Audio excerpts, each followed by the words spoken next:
We are in an imagination battle. Claudine Rankin and Terry Marshall speak of this. Imagination turns brown bombers into terrorists and white bombers into mentally ill victims. Imagination gives us borders, gives us superiority, gives us race. We have to imagine beyond those fears.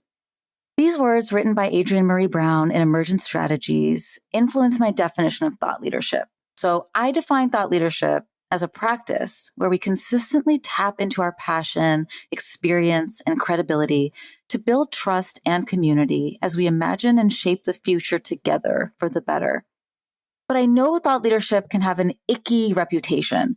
And I think this is because being invited to speak at powerful events, being elected to influential boards, and being published as authors and op-ed writers has traditionally been so much more accessible to those who already wield power, and their imaginations were shaping the world in a way that definitely worked for them, not always necessarily for everyone. So that is why my mission is to guide the folks who are shaping a just future, one that's rooted in their lived experience and wisdom, and one that works for the collective. So in this imagination battle, influence is a major currency.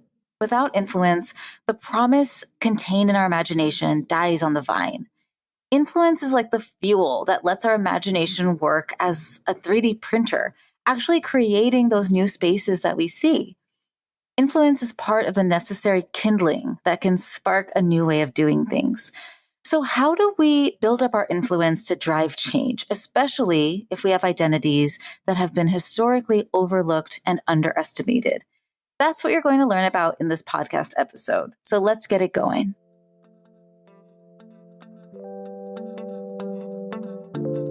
Three, two, one. Welcome to the Campfire Circle. I'm your host, Tanya Bhattacharya, and I empower purpose-driven women in building influential personal brands that drive change and raise revenue. We all talk about getting a seat at the table, but why though? Who wants to sit in a stuffy boardroom anyway? Let's reimagine the ultimate space of leadership as a campfire circle, where we share stories that inspire movements, build brave communities to huddle together with for warmth, and where there is always room. Come sit with us. When I was a wee social psychology student, one of my assigned books was Influence, The Psychology of Persuasion by Robert B. Cialdini. And I fell in love with it because it was unveiling to me the psychological science behind building power for good. I was a student fundraiser at the time, and I could already see how these lessons could lead to social impact.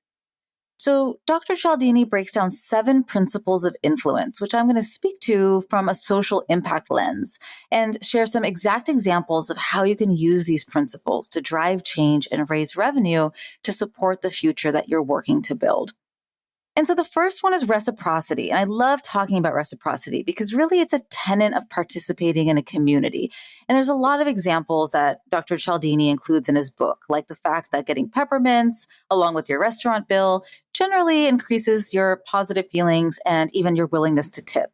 Or that a nonprofit sending return address labels leads to more donations. At least when direct mail fundraising was more of a thing. This book was written at first in 1984, remember. So when I was a nonprofit fundraiser, the specific fundraising model that we used taught us to provide a small, tiny gift at our events, like an apple. An apple was the example that they used. You could also use a flower or a piece of chocolate or something like that. And here's where this is where some of the potential ickiness might come in, because you might wonder, like, shouldn't a supporter want to give on their own without any psychological manipulation? And so this goes for all the examples I'm going to share, because it is possible to use these principles to manipulate others. But because I'm speaking to social impact leaders, right? I think that this is really about intention and guiding people to buy into the better future that you envision, right? And so I think reciprocity without exploitation in this example is about releasing an expectation of quid pro quo. Because that reciprocity might come back to you in the form of them having a great experience and them telling their friends about you. Or it might come as a donation or anything in the middle of that spectrum. So for me, it's about like releasing the outcome and providing value, knowing it will come back to you tenfold in some way, even if it's not from that person themselves. And so in the world of marketing, you see examples of reciprocity in providing valuable freebies, downloads, educational webinars, ebooks, even this podcast. Any podcast episode you listen to, whether it's mine or someone else's, I can pretty much guarantee that it took them a lot of time, love, care, money to create. And so if we look at this from a lens of reciprocity, we're providing value and education, knowing that it creates a certain amount of influence and goodwill. And I don't know how that's going to come back to me, but I trust that it will in some way. And I can say that since launching this podcast about, what is it now, about 8 months ago, it definitely has in a multitude of ways, so it works. Reciprocity works.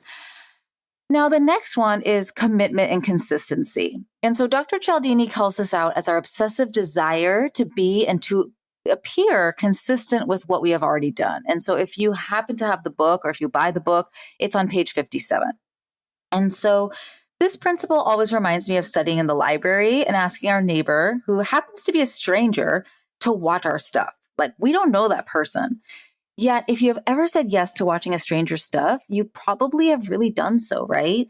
Like, you stayed and you guarded that stuff because you said you were going to. So in the book, he talks about a study done on a beach where a researcher, pretending to be just a normal beachgoer, puts down a radio on a beach blanket and then leaves, probably to go down to the ocean. And then another researcher, pretending to be a thief, tries to steal the radio and runs away with it. So under, normal conditions, only 4 out of the 20 onlookers actually chased after the thief. But if that beachgoer asked the subject to watch their stuff, 19 of the 20 people actually chased after the thief. And I think that's pretty incredible. Like, the majority of people actually got up and chased after them. And so when you make a public commitment, you do what it takes to fulfill that commitment. And so similarly, he speaks to another study that I think would be especially interesting for social impact leaders, because in this study, homeowners received a sign that they could display, noting that they were making a commitment to use less energy in their home, and they'd get a mention in their local paper. And so they did. They, increased their energy savings. And later on, when they were no longer getting that publicity, when they no longer had that sign, it turns out that they actually increased their energy savings even from that point. So why? Why do we do that? I think it's because when you make a public stand, you start to see yourself as a kind of person who does that thing. In this case, who takes care of the environment, right? And so how I think social impact leaders can use this principle is to give any kind of person who has a stake in your work, whether they're a board member, a client, a referral source, give them a way to publicly make a stand for your shared vision. So if you're a coach or a service provider with a unique framework or service, look at ways to really certify that framework and, create a way to become certified in your process.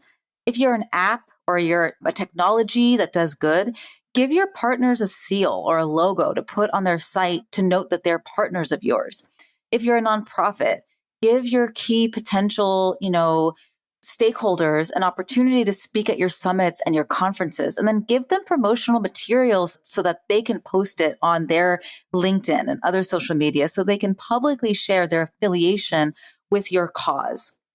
For me, it's always less about affiliation with the organization and more about the affiliation with your cause. If you are an advocacy organization, give your constituents a way to sign a pledge.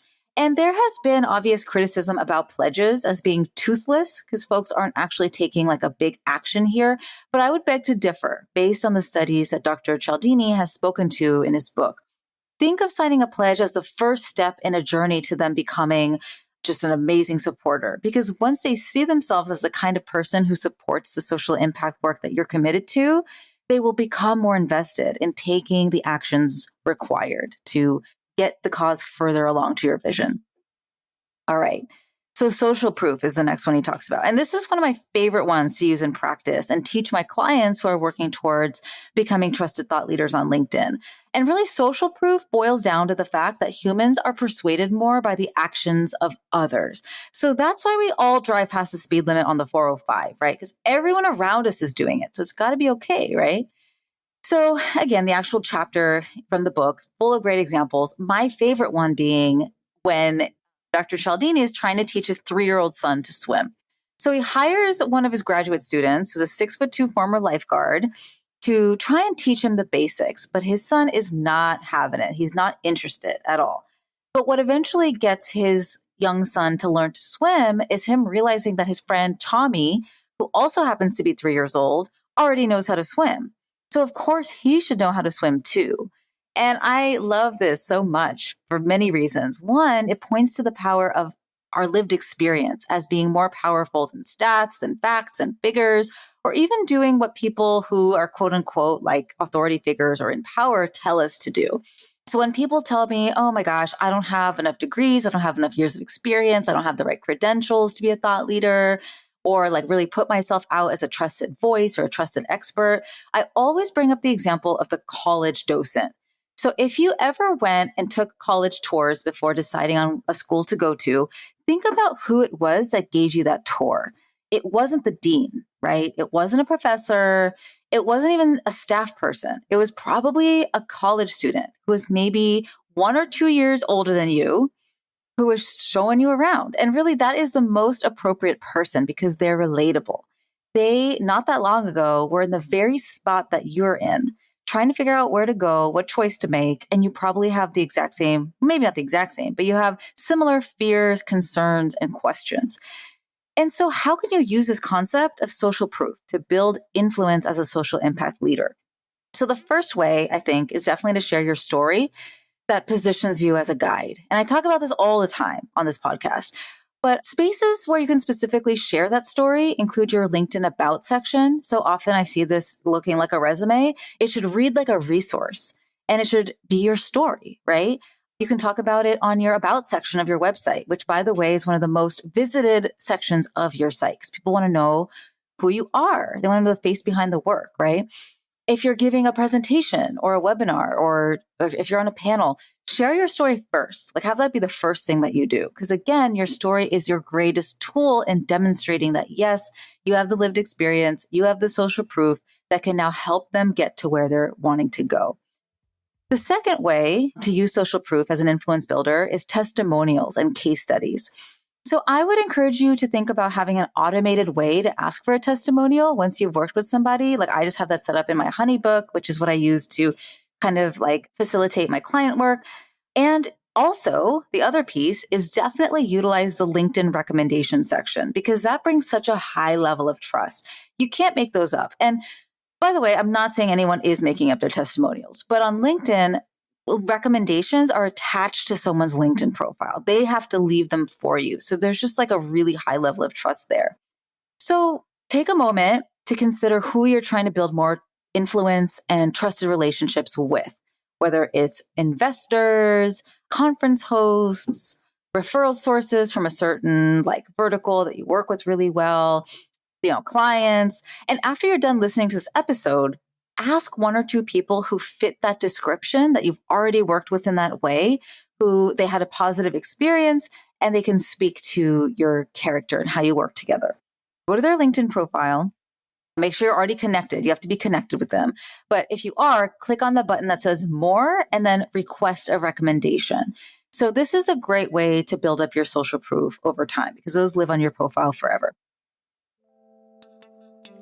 Hey, if anything you're hearing today inspires you to get more visible as a go-to trusted voice for your audience and drive change towards your deeper mission, I've got something for you. LinkedIn is my favorite place to share my stories and build relationships with my co-conspirators and brand new friends. So I put together a free resource with 14 prompts to create your next post on LinkedIn. Take all the guesswork out of what to say and just start building your impact and influence. Be sure to tag me in your post so I can come by, cheer you on, and amplify your message. You can find those free prompts in the show notes. Okay, back to the episode. So the next one, the fourth principle is liking. And so everyone who's in this space of like personal branding and stuff, marketing, talks about this know, like, trust factor. But how do you actually get people to like you, which over time leads to them trusting you? The good piece of this is you don't have to change anything about yourself because you are inherently likable and awesome. The bad news is that there's kind of like a systemic like human nature piece in that people tend to like people similar to them. So how do you rise above artificial markers of difference like class or race? I think how you do this is you have to talk about a shared vision. You've got to paint a picture of the future world that you're committed to creating and do it consistently until they can see it too with you. I talk about this a little bit in a previous podcast episode about vision. So I'll link that in the show notes if you want to check that out. But consistency is important here because as you show up more, you become more familiar. So when I was a fundraiser, I wouldn't have asked somebody for a gift unless there had been an appropriate number of touch points between the time I met them and the time that I actually asked for a gift. It takes time, more time than you might think for someone to warm up, get familiar with you, fall in love with your mission, and build enough trust to make a transformative investment. And I'm not just talking fundraising here. This goes for potential clients who are considering working with you, investors, really anybody who can help you make shift happen. And I want to make a distinction here for social impact leaders, because you probably know how important it is to get your organization or your company's mission out there. And you probably invest in marketing accordingly. But it's also so important for you to get your face out there. People want to know the face behind your work. And if you're a founder, executive director, or if you're responsible for a certain project or initiative, let people know who you are, right? Show up on video, like, or at least show your face, right? Share your unique opinion. Take an authentic stand and let people know what you believe in. And what's going to happen here as you draw a line in the sand is people are either going to not like it. And that's a good thing because remember, those are the folks who are never going to really come alongside and invest with you anyway, or they will love it and they will lean in and they will build trust. You know, that's where influence comes from. And I know how busy you are because if you're a social impact leader, you're in the trenches, you're doing the work, you're tending to your staff, you're helping the people you serve, and it can be really hard to find the time to show up consistently. So I have a strategy that I call lazy on LinkedIn, where I only post once per week. If I post more than that, that's cool. That's icing on the cake. You know, it's a cherry on top. But I only commit to posting once per week. And I will tag info about that also in the show notes so you can learn more about that. So moving on to authority. So in the book, he talks about authority as, some markers of authority are like titles, clothing, trappings, like the car that you drive. Authority is an interesting one. And I think authority is changing as the workforce continues to become more humanized. I think that authority intermingles with sincerity and vulnerability in ways that it didn't before. The more sincere you are, the more people you attract to learn from you as a guide. Yet, titles, clothing, and trappings can still be an influential piece. Maybe clothing's less so now that we're all on Zoom, But for sure, some examples of ways to position ourselves as authorities are through our LinkedIn featured section, for example, because you can highlight different pieces of media that you're proud of.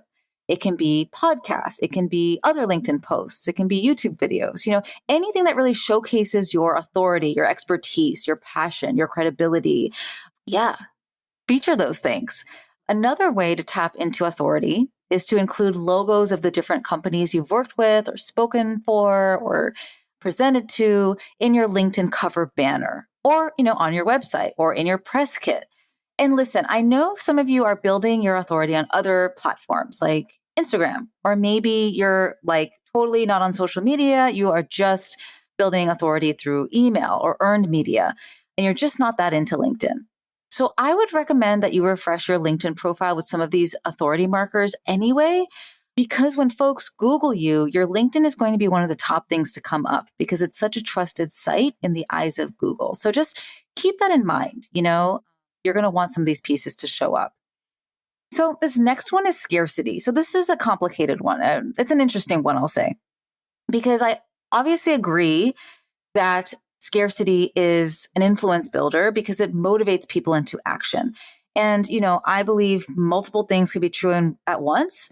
And so I also think that scarcity is a mindset that has led to some really unhelpful and dangerous policies, funding patterns, systems in our world, and I believe in embodied leadership. I believe in vision. I believe that When you are doing this work of thought leadership, you have to believe so fiercely in the vision that you're working on making real that you almost have to act as if that vision has already come true.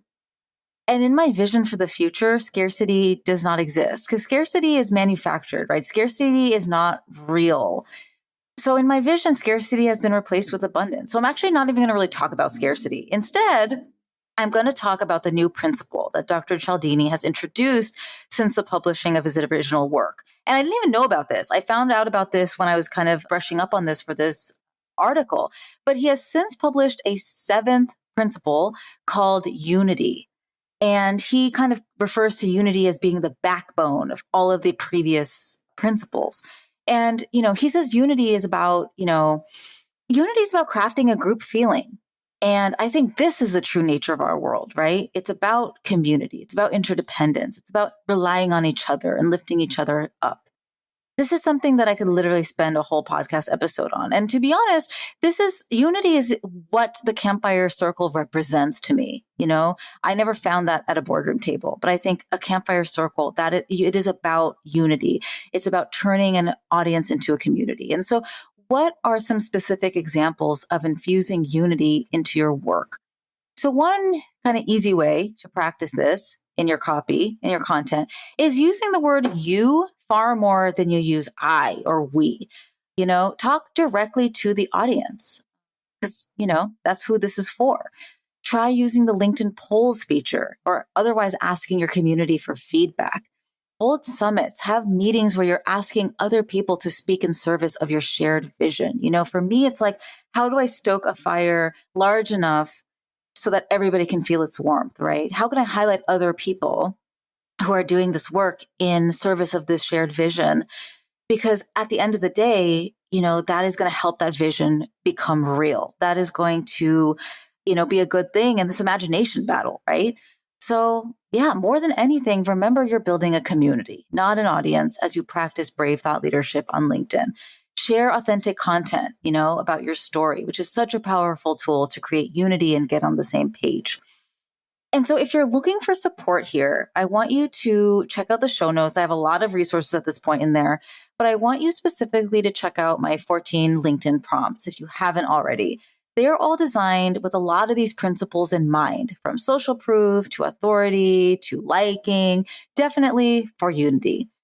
So that was a lot, but I hope that you start to digest this. I hope it provided some food for thought. And if you're up for it, as always, reach out to me and let me know what emerged for you. What'd you think? Leave us a review on Apple Podcasts, or even better, reach out and let me know through lumosmarketing.co. Yes, that's Lumos, as in the illumination spell from Harry Potter. Because when you shine, magical things happen.